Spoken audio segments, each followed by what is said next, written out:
Hello అండి, అందరికీ నమస్తే. ఈరోజు ఫ్యామిలీ ఫుడ్ తెలుగు ఛానల్లో పిల్లలకి పెద్దలకి ఎంతో ఇష్టమైనటువంటి ఈవినింగ్ స్నాక్స్గా ఆలూ పఫ్ని ఏ విధంగా చేసుకోవాలో వీడియోకి వెళ్ళి చూసేద్దాం.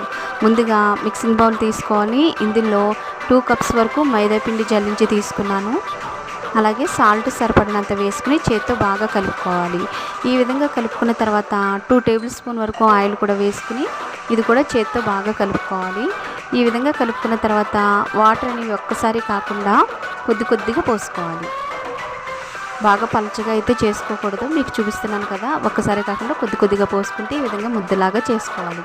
ఇప్పుడు మూత పెట్టేసి 15 నిమిషాలు బాగా నాననివ్వాలి. ఇప్పుడు స్టవ్ అంటించుకుని వెడల్పాటి బాండి పెట్టుకున్న తర్వాత 2 టేబుల్ స్పూన్ వరకు ఆయిల్ హీట్ అయిన తర్వాత ఇందులో 1/2 టేబుల్ స్పూన్ వరకు జీలకర్ర వేసుకోవాలి. చిన్నగా కట్ చేసుకున్నటువంటి ఆనియన్స్ వేసుకోవాలి. ఆనియన్స్ కొద్దిగా దోరగా వేగిన తర్వాత చిన్నగా కట్ చేసుకున్నటువంటి పచ్చిమిర్చి కూడా వేసుకోవాలి. అలాగే 1/2 టేబుల్ స్పూన్ వరకు అల్లం వెల్లుల్లి పేస్ట్ కూడా వేసుకుని ఇది కూడా పచ్చివాసన పోయే విధంగా కలుపుకోవాలి. ఈ విధంగా కలుపుకున్న తర్వాత మీడియం సైజు ఆలూని ఉడికించిన తర్వాత ఇలా ఇందులో వేసేసుకుని మ్యాష్ చేసుకోవాలి. ఇప్పుడు ఇందులో స్పైసెస్ అంతా కూడా యాడ్ చేసుకోవాలి. ఉప్పు, కారం, పసుపు, ధనియాల పొడి, గరం మసాలా పొడి, ధనియాల పొడి, జీలకర్ర పొడి ఇదంతా వేసుకుని ఒకసారి ఈ విధంగా కలుపుకున్న తర్వాత ఇప్పుడు స్టవ్ ఆఫ్ చేసి పక్కన పెట్టేసుకున్నాం.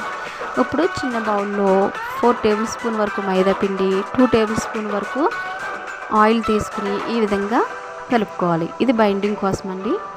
ఇప్పుడు కలిపేసుకుని పక్కన పెట్టేసుకుందాం. ఇప్పుడు చూడండి, పిండి అయితే మనకి నానింది కదా, వీటిని 6 ఉండలుగా నేను చేసుకున్నాను. ఇప్పుడు చపాతీ పీట మీద పిండి జల్లుకుంటూ వీటిని ఒత్తుకోవాలి. ఈ విధంగా మనకి షీట్లు అనేవి రెడీ అవుతాయి. ఇలా నాకు 6 వచ్చినాయి అనమాట. ఇప్పుడు నేను ముందుగా స్పూన్తో కలిపి పెట్టుకున్నాను కదా మిశ్రమాన్ని, అది దీనిపైన జల్లుకుంటూ 1 బై 1 ఇలా ప్రెస్ చేస్తూ అంత అప్లై చేసుకోవాలండి. ప్రెస్ కాదు, అప్లై చేసుకున్న తర్వాత 1 బై 1 షీట్ వేసేసుకుని ఈ విధంగా 6 కూడా ఈ విధంగా మీకు చూపించుతున్న విధంగా చేసేసుకోవాలి. అంతా ఈ విధంగా పెట్టేసుకున్న తర్వాత పైన పొడిపిండి చల్లుకుని ఇప్పుడు ఈ విధంగా ప్రెస్ చేసుకుంటే మనకి ఈ విధంగా షీట్లు అనేవి వస్తాయండి. ఇప్పుడు దీన్ని 6 భాగాల కింద చేసుకుని ఎక్స్ట్రా పార్ట్స్ అంటే తీసేసుకుని పక్కన పెట్టేసుకున్నాము. ఇప్పుడు చపాతీ పీట మీద మళ్ళీ పిండి జల్లుకుని వీటిని బాగా ప్రెస్ చేయొద్దు, లైట్గా ప్రెస్ చేసుకుని ఇప్పుడు మనం స్టఫింగ్ చేసుకున్నాం కదా, అది ఇందులో పెట్టేసుకోవాలి.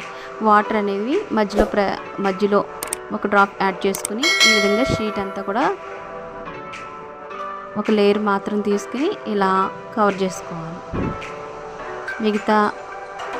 మిగతాదంతా కూడా ఈ విధంగా పెట్టేసుకుని మనకి అన్నీ కూడా ఈ విధంగా చేసేసుకుని రెడీ చేసేసుకోవాలి.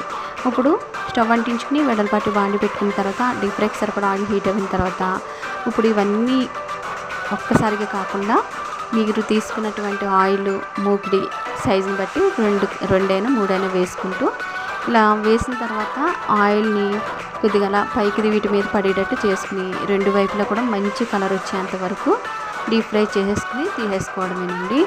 ఫ్లేమ్ని ఎప్పుడూ కూడా లోలో పెట్టాలి. హైలో పెడితే మనకి పైన వేగుతుంది కదా తప్ప లోపల అనేది వేగదు. లోలో పెట్టుకుంటే ఇదంతా కూడా వేయించుకుని తీసేసుకుంటాం. పచ్చిమిర్చి కూడా మీరు వేసుకుని తీసేసుకుంటే పిల్లలు చాలా ఇష్టంగా